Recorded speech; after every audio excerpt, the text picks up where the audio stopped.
ನಮಸ್ಕಾರ ಎಲ್ಲ ಆತ್ಮೀಯ ವಿದ್ಯಾರ್ಥಿಗಳೇ. ನೈಸರ್ಗಿಕ ಸಂಪನ್ಮೂಲಗಳು ಸುಸ್ಥಿರ ನಿರ್ವಹಣೆ ಭಾಗ 3 ವಿಡಿಯೋಗೆ ತಮ್ಮೆಲ್ಲರಿಗೂ ಆತ್ಮೀಯವಾದ ಸ್ವಾಗತ. ಆತ್ಮೀಯ ವಿದ್ಯಾರ್ಥಿಗಳೇ, ಈ ಹಿಂದಿನ ಭಾಗ 1 ಮತ್ತು ಭಾಗ 2ರ ವಿಡಿಯೋದಲ್ಲಿ ನೈಸರ್ಗಿಕ ಸಂಪನ್ಮೂಲಗಳು ಸುಸ್ಥಿರ ನಿರ್ವಹಣೆ ಘಟಕದ ಸಂಬಂಧಿಸಿದಂತೆ ಅನೇಕ ವಿಷಯಗಳನ್ನು ನಾವು ಚರ್ಚೆ ಮಾಡಿದ್ದೇವೆ. ಇವತ್ತಿನ ಒಂದು ಭಾಗ 3 ಮತ್ತು ಕೊನೆಯ ವಿಡಿಯೋದಲ್ಲಿ ನಾವು ಎರಡು ಪ್ರಮುಖ ಸಂಪನ್ಮೂಲಗಳಾಗಿರುವಂತಹ ನೀರು ಮತ್ತು ಪಳೆಯುಳಿಕೆ ಇಂಧನಗಳ ಕುರಿತಾಗಿ ನಾವು ಚರ್ಚೆ ಮಾಡ್ತಾ ಹೋಗೋಣ. ಈ ಒಂದು ಅಧ್ಯಾಯವನ್ನು ಮುಗಿಸಿದ ನಂತರದಲ್ಲಿ ನಾವು ಮಾನವನ ಕಣ್ಣು ಮತ್ತು ವರ್ಣಮಯ ಜಗತ್ತಿನ ಪಾಠವನ್ನು ಕೂಡ ಮುಗಿಸುವಂತಹ ಪ್ರಯತ್ನ ಮಾಡೋಣ. ಈಗಾಗಲೇ ಮಾನವನ ಕಣ್ಣಿನ 2 ವಿಡಿಯೋಗಳನ್ನು ಮಾಡಿ ಅಪ್ಲೋಡ್ ಕೂಡ ಮಾಡಲಾಗಿದೆ. ಭಾಗ 3 ಮತ್ತು ಭಾಗ 4 ವಿಡಿಯೋದಲ್ಲಿ ಮಾನವನ ಕಣ್ಣನ್ನು ಕೂಡ ನಾವು ಮುಗಿಸುವಂತಹ ಪ್ರಯತ್ನ ಮಾಡೋಣ ಅಂತ ಹೇಳುತ್ತಾ ಇವತ್ತಿನ ಒಂದು ತರಗತಿಗೆ ತಮ್ಮೆಲ್ಲರಿಗೂ ಆತ್ಮೀಯವಾದ ಮತ್ತೊಮ್ಮೆ ಸ್ವಾಗತವನ್ನು ನಾನು ಕೋರ್ತಾ ಇದ್ದೀನಿ. ಇವತ್ತಿನ ಭಾಗ 3 ವಿಡಿಯೋದಲ್ಲಿ ನೀರು ಮತ್ತು ಪಳೆಯುಳಿಕೆ ಸಂಪನ್ಮೂಲಗಳ ಕುರಿತಾಗಿ ನಾವು ಅಧ್ಯಯನ ಮಾಡಬೇಕಾಗಿದೆ. ನೀರಿನ ಬಗ್ಗೆ ನಾವು ನೋಡೋದಾದರೆ ಒಂದು ಪ್ರಮುಖವಾದ ಸಂಪನ್ಮೂಲವಾಗಿದ್ದು ಭೂಮಿಯ 70% ಭಾಗವು ಕೂಡ ನೀರಿನಿಂದ ಕೂಡಿದೆ. ಈ ಒಂದು ಬೇಸಿಕ್ ವಿಷಯಗಳು ಈಗಾಗಲೇ ನೀವು 8 ಮತ್ತು 9ನೇ ತರಗತಿಯಲ್ಲಿ ತಿಳಿದಿರುವಂತಹ ವಿಷಯಗಳು. ಇದರ ಮೇಲೆ ಅಂತೂ ತಮಗೆ ಯಾವುದೇ ರೀತಿಯ ಪ್ರಶ್ನೆಗಳು ಕೂಡ ಪರೀಕ್ಷೆಗೆ ಬರುವುದಿಲ್ಲ. ಆದರೂ ಕೂಡ ಹೇಳೋದಾದರೆ ಭೂಮಿಯ 71% ಭಾಗ ನೀರಿನಿಂದ ಕೂಡಿರುತ್ತದೆ.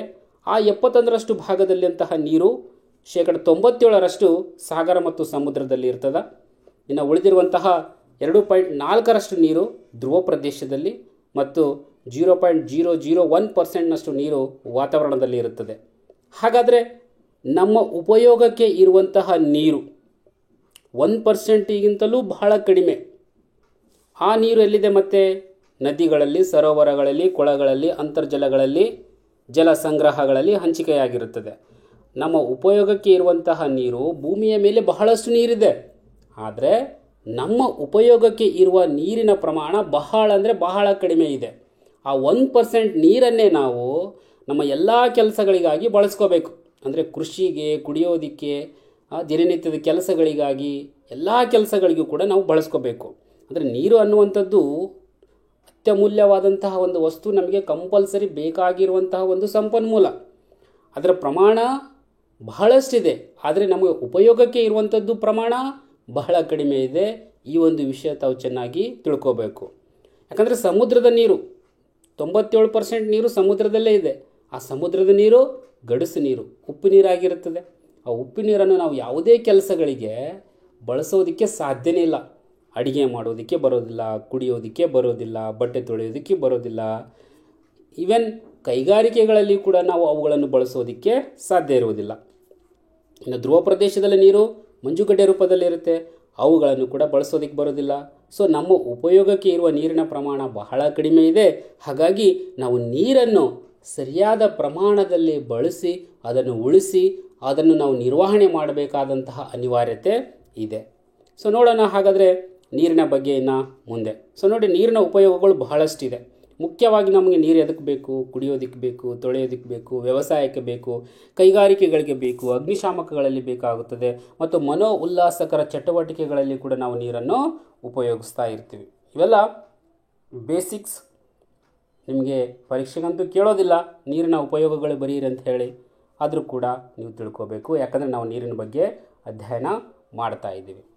ನಮಗೆ ಬಹಳಷ್ಟು ಉಪಯೋಗಗಳಿವೆ ನೀರಿನಿಂದ, ಆದರೆ ನಮಗೆ ಬಹಳ ಕಡಿಮೆ ನೀರಿದೆ.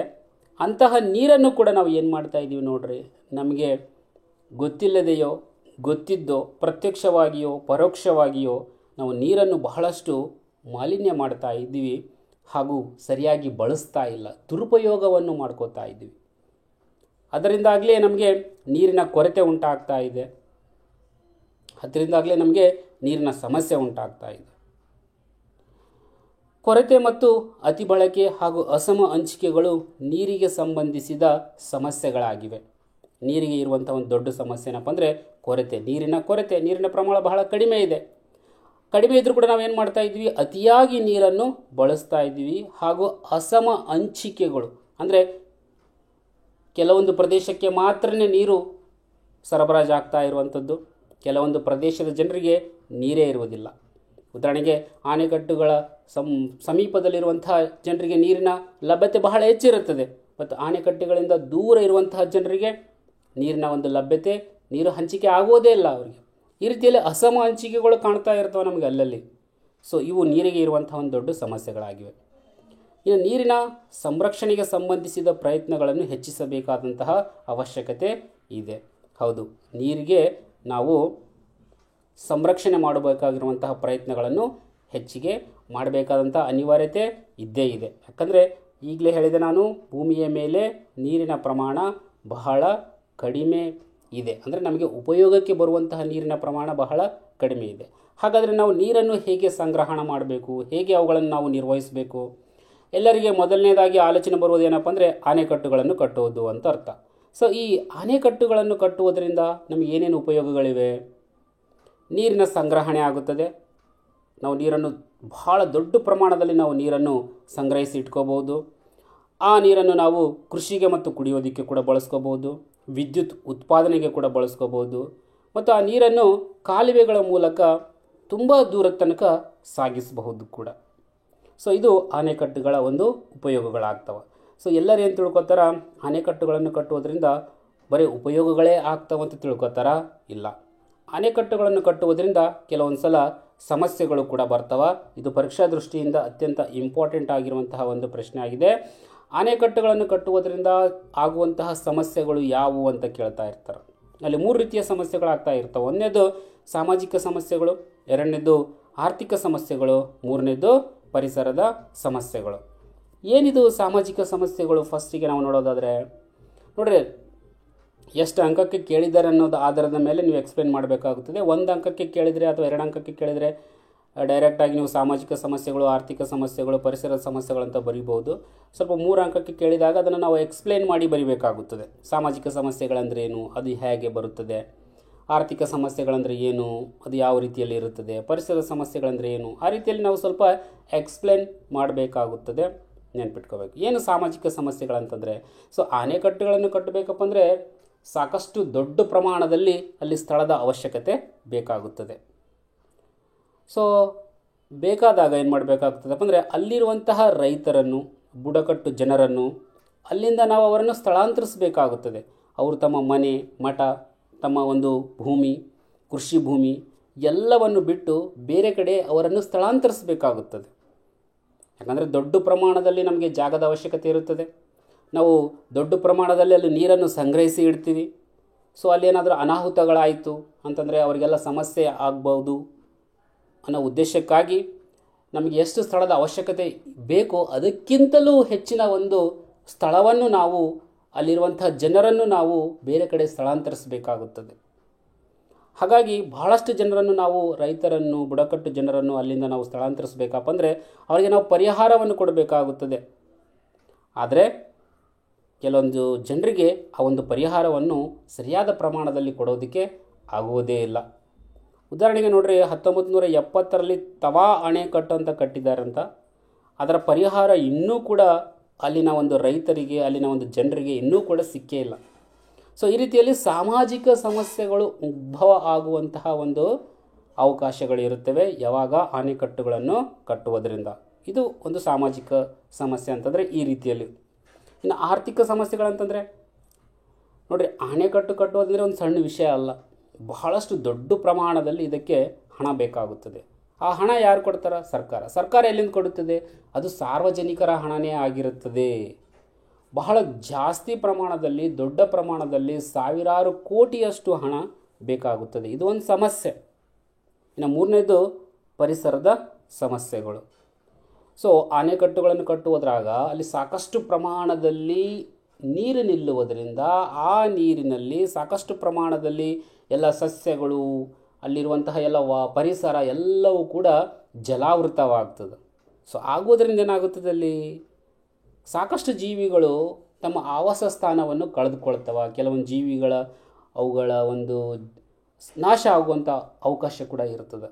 ಅಂದರೆ ಜೀವ ವೈವಿಧ್ಯತೆಯ ನಾಶಕ್ಕೆ ಕಾರಣ ಆಗ್ತಾ ಇರ್ತದೆ. ಈ ರೀತಿಯಲ್ಲಿ ಅಣೆಕಟ್ಟುಗಳನ್ನು ಕಟ್ಟುವುದರಿಂದ ಸರಿಯಾಗಿ ನೆನಪಿಟ್ಕೋಬೇಕು, ಎಕ್ಸಾಮ್ಗೆ ಬರುವಂಥ ಪ್ರಶ್ನೆ ಇದು. ಅಣೆಕಟ್ಟುಗಳನ್ನು ಕಟ್ಟುವುದರಿಂದ ಉಂಟಾಗುವ 3 ರೀತಿಯ ಸಮಸ್ಯೆಗಳು ಯಾವುವು ಅಂತ ಕೇಳ್ತಾ ಇರ್ತಾರೆ. ಸೊ ಆರ್ಥಿಕ ಸಮಸ್ಯೆಗಳು, ಮೊದಲನೇದು ಯಾವುದು? ಸಾಮಾಜಿಕ ಸಮಸ್ಯೆಗಳು, ಎರಡನೇದು ಆರ್ಥಿಕ ಸಮಸ್ಯೆಗಳು, ಮೂರನೇದು ಪರಿಸರದ ಸಮಸ್ಯೆಗಳು. ಹಾಗಾದರೆ ನೀರಿನ ಒಂದು ನಿರ್ವಹಣೆ ಹೇಗೆ ಮಾಡಬೇಕು ನಾವು?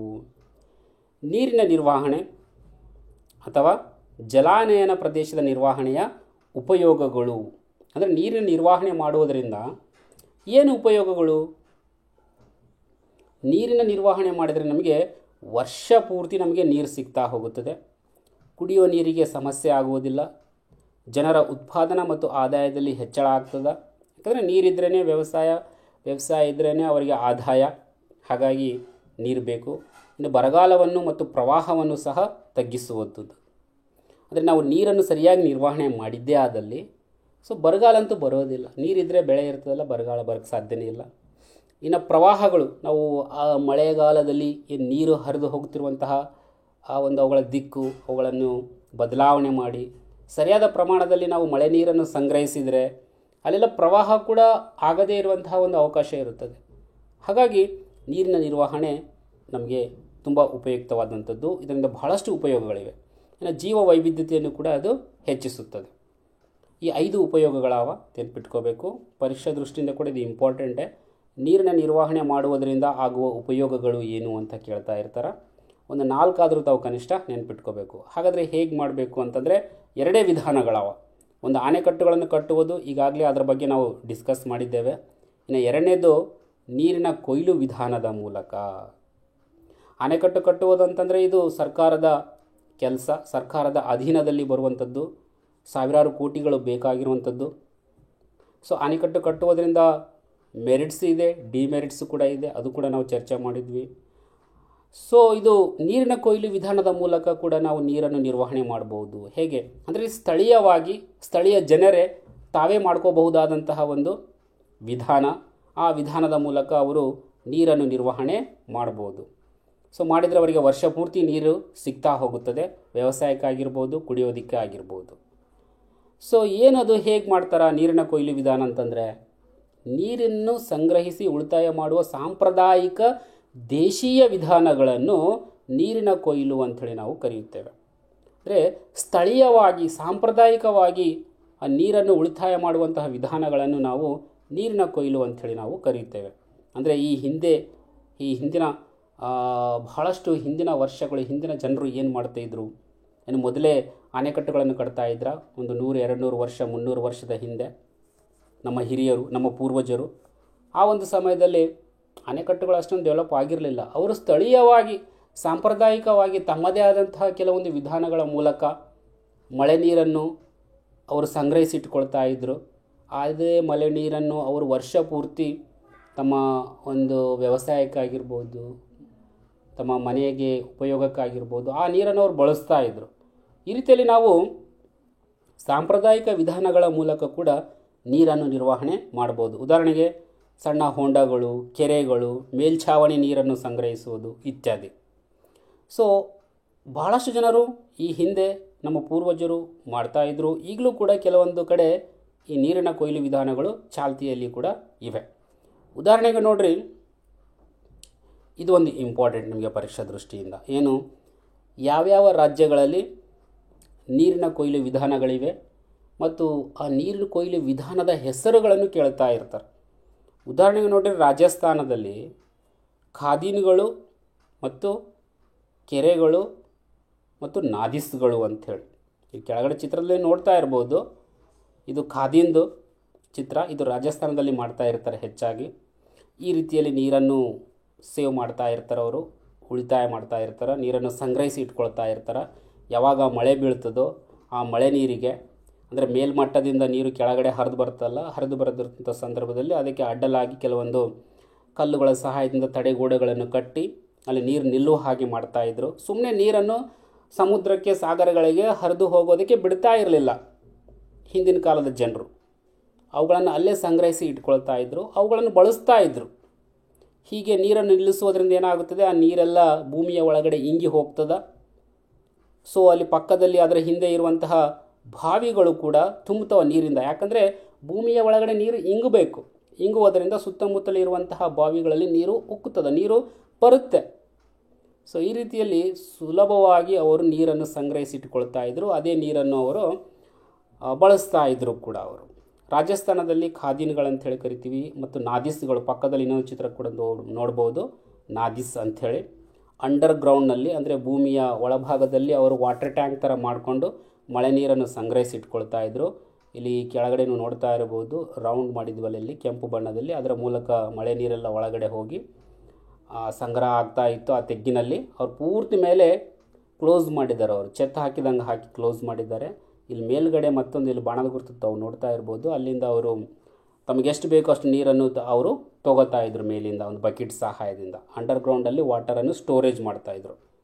ಈಗಲೂ ಕೂಡ ರಾಜಸ್ಥಾನದಲ್ಲಿ ಕೆಲವೊಂದು ಕಡೆ ಈ ಒಂದು ಸಿಸ್ಟಮ್ ಕಾಣ್ತಾ ಇರುತ್ತೆ. ಯಾಕಂದರೆ ರಾಜಸ್ಥಾನದಲ್ಲಿ ಒಂದು ಮರುಭೂಮಿ ಆಗಿರುವುದರಿಂದ ಅಲ್ಲಿ ನೀರಿನ ಲಭ್ಯತೆ ಬಹಳ ಕಡಿಮೆ ಇರ್ತದಲ್ಲ, ಹಾಗಾಗಿ ಅವರು ಕೆಲವೊಂದು ಸಾಂಪ್ರದಾಯಿಕ ವಿಧಾನಗಳನ್ನು ಬಳಸ್ಕೊಂಡು ಈ ರೀತಿಯಲ್ಲಿ ಅವರು ನೀರನ್ನು ನಿರ್ವಹಣೆ ಮಾಡ್ತಾರೆ.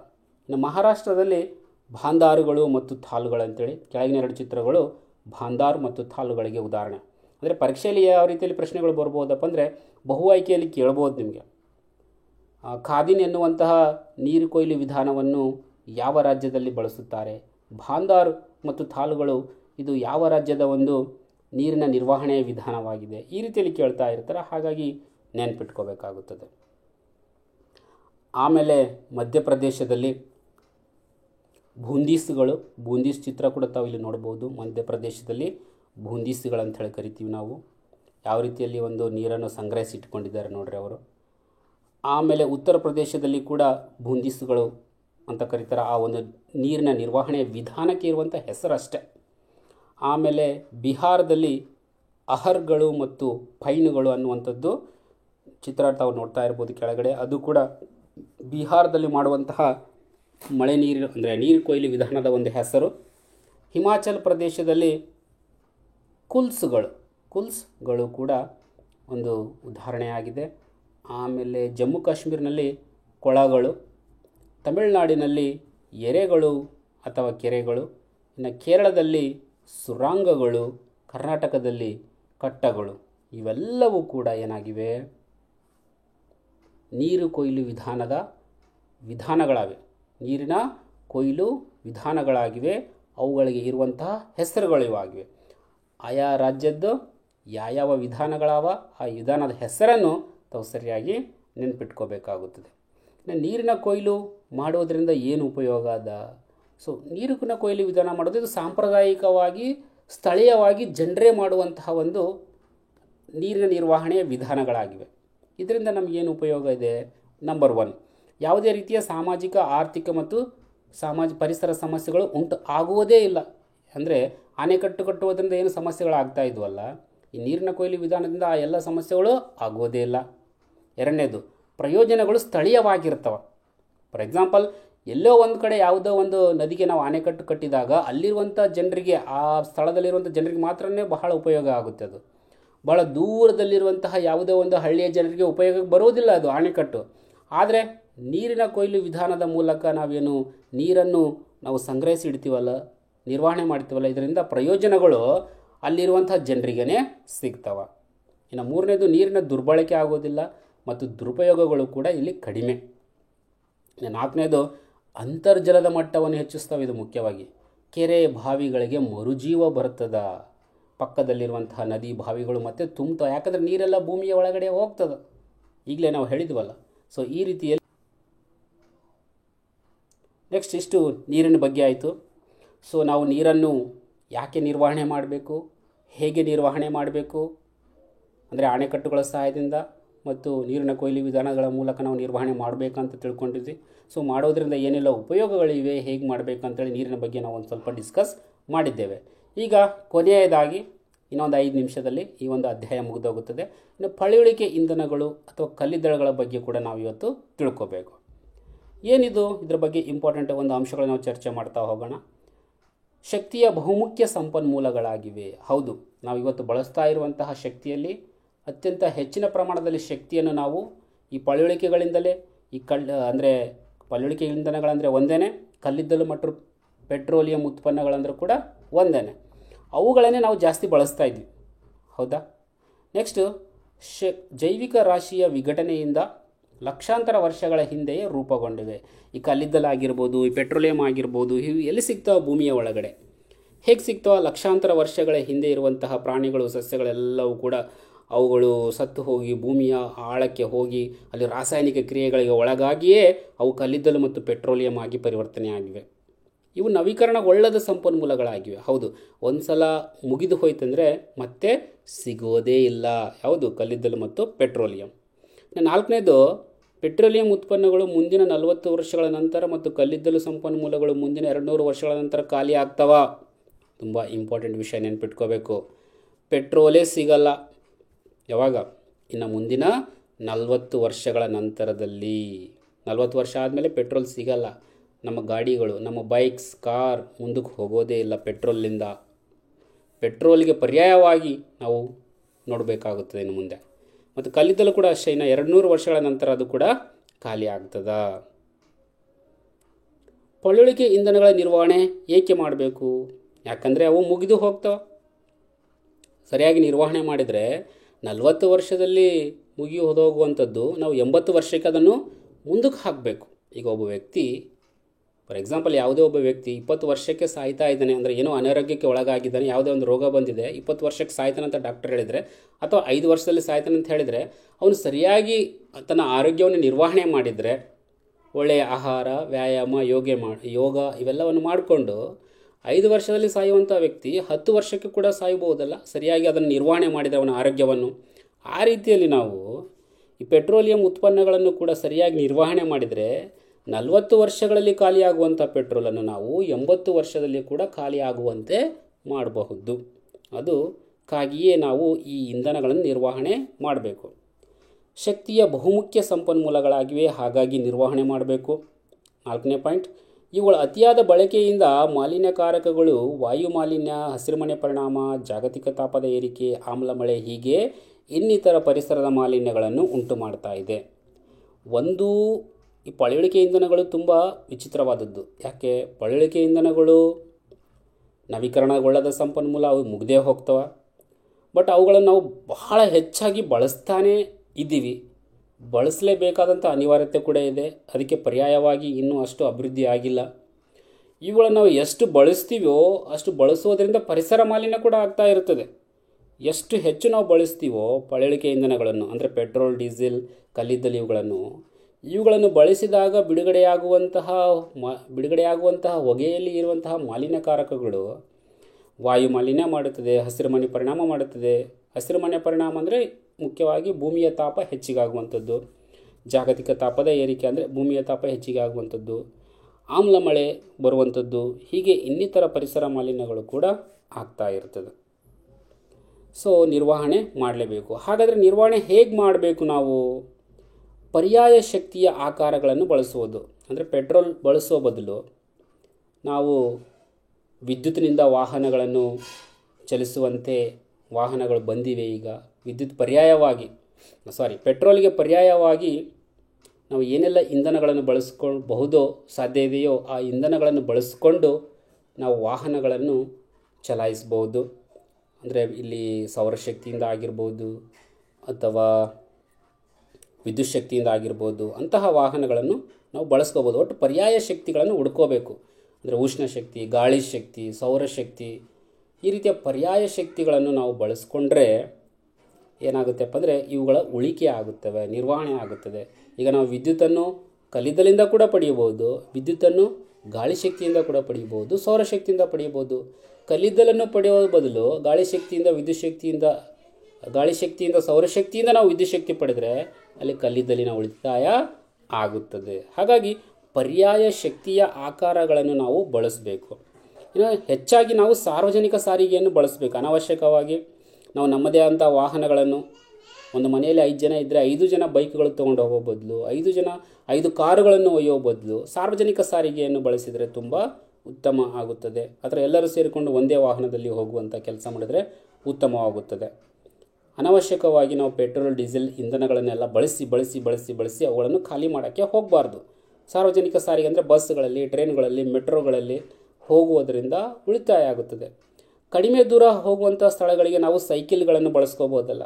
ಏನೋ 1-2 ಕಿಲೋಮೀಟರ್ ಹೋಗೋದಿರುತ್ತೆ, ನಾವು ಸೈಕಲ್ ಬಳಸಿಕೊಂಡು ಹೋಗ್ಬೋದು ಅಥವಾ ನಡ್ಕೊಂಡು ಕೂಡ ಹೋಗ್ಬೋದು. ಇದು ನಮ್ಮ ಆರೋಗ್ಯಕ್ಕೆ ತುಂಬ ಒಳ್ಳೆಯದು ಕೂಡ ಆಗುತ್ತದೆ. ಇನ್ನು ವಾಹನಗಳ ಎಂಜಿನ್ಗಳನ್ನು ಉತ್ತಮ ಸ್ಥಿತಿಯಲ್ಲಿಡುವುದು. ಸೊ ಯಾವುದೇ ವೆಹಿಕಲ್ಸ್ಗಳ ಒಂದು ಎಂಜಿನ್ಗಳು ಸರಿಯಾದ ಸ್ಥಿತಿಯಲ್ಲಿ ಇಡಬೇಕು. ಎಂಜಿನ್ಗಳು ಸರಿಯಾಗಿದ್ದರೆ ಅಲ್ಲಿ ದಹನ ಕ್ರಿಯೆ ಚೆನ್ನಾಗಿ ನಡೆಯುತ್ತದೆ, ಅಲ್ಲಿ ಇಂಧನದ ಉಳಿತಾಯ ಆಗುತ್ತದೆ ಮತ್ತು ವಾಯು ಮಾಲಿನ್ಯ ಕೂಡ ಆಗುವುದಿಲ್ಲ. ಹಳೆಯ ವಾಹನಗಳಿತ್ತಂದರೆ ನೀವು ನೋಡ್ಬೋದು, ಅವುಗಳು ಬಹಳಷ್ಟು ಹೊಗೆಯನ್ನು ಬಿಡುಗಡೆ ಮಾಡ್ತಾ ಇರ್ತವೆ. ಯಾಕಂದರೆ ಅದರ ಎಂಜಿನ್ ತುಂಬ ದುರಸ್ತಿಗೆ ಬಂದಿರುತ್ತದೆ. ಹಾಗಾಗಿ ವಾಹನಗಳ ಎಂಜಿನ್ಗಳನ್ನು ಯಾವತ್ತೂ ಕೂಡ ನಾವು ಉತ್ತಮ ಸ್ಥಿತಿಯಲ್ಲಿ ಇಡಬೇಕು. ಇದರಿಂದ ಇಂಧನದ ಉಳಿತಾಯ ಕೂಡ ಆಗುತ್ತದೆ ಮತ್ತು ಜಾಸ್ತಿ ಮಾಲಿನ್ಯ ಕೂಡ ಆಗುವುದಿಲ್ಲ. 5ನೇದು ಟ್ರಾಫಿಕ್ ಸಿಗ್ನಲ್ಗಳಲ್ಲಿ ವಾಹನಗಳನ್ನು ಬಂದ್ ಮಾಡುವುದು. ಎಷ್ಟೋ ಸಲ ನೋಡ್ತಾ ಇರ್ತೀವಿ ನಾವು, ಟ್ರಾಫಿಕ್ ಸಿಗ್ನಲ್ ಬಿದ್ದಿರುತ್ತೆ, ಎಷ್ಟೋ ಜನ ತಮ್ಮ ವಾಹನಗಳನ್ನು ಹಾಗೆಯೇ ಆನ್ ಮಾಡಿಟ್ಟಿರ್ತಾರೆ, ವಾಹನಗಳ ಎಂಜಿನನ್ನು ಹಾಗೆಯೇ ಆನ್ ಮಾಡಿಟ್ಟಿರ್ತಾರೆ, ಬಂದ್ ಮಾಡೋಂಗಿಲ್ಲ. ಸೊ ಇದರಿಂದ ಕೂಡ ಅಲ್ಲಿ ಸಾಕಷ್ಟು ಪ್ರಮಾಣದಲ್ಲಿ ಒಂದು ಪೆಟ್ರೋಲ್ ಡೀಸೆಲ್ನ ನಷ್ಟ ಆಗ್ತಾ ಇರ್ತದೆ. ಹಾಗಾಗಿ ಇವೆಲ್ಲವುಗಳನ್ನು ನಾವು ಫಾಲೋ ಮಾಡೋದರಿಂದ ಈ ಪಳೆಯುಳಿಕೆ ಇಂಧನಗಳನ್ನು ನಿರ್ವಹಣೆ ಮಾಡ್ಬೋದು, ಉಳಿಸಲೇಬೇಕಾಗುತ್ತೆ. ಯಾಕಂತಂದರೆ ಮುಂದಿನ 40 ವರ್ಷದಲ್ಲಿ, ಮುಂದಿನ ಒಂದು 200 ವರ್ಷದಲ್ಲಿ ಪೆಟ್ರೋಲ್, ಈ ಕಲ್ಲಿದ್ದಲು ಎಲ್ಲವೂ ಕೂಡ ಮುಗಿದು ಹೋಗುತ್ತದೆ. ಹಾಗಾಗಿ ಈ ಪರಿಸರವನ್ನು ಸಂರಕ್ಷಿಸುವ ಮತ್ತು ಕಾಪಾಡುವಂಥದ್ದು, ನಿರ್ವಹಣೆ ಮಾಡುವಂಥದ್ದು ಜವಾಬ್ದಾರಿ ನಮ್ಮೆಲ್ಲರ ಮೇಲೆ ಇರುತ್ತದೆ. ಸೊ ಇಲ್ಲಿಗೆ ಒಂದು ಅಧ್ಯಾಯ ಮುಗಿದೋಗುತ್ತದೆ. ಮತ್ತೆ ನಾವು ನೆಕ್ಸ್ಟ್ ವಿಡಿಯೋದಲ್ಲಿ ಸಿಗೋಣ. ತಮ್ಮೆಲ್ಲರೂ ಕೂಡ ಧನ್ಯವಾದಗಳು.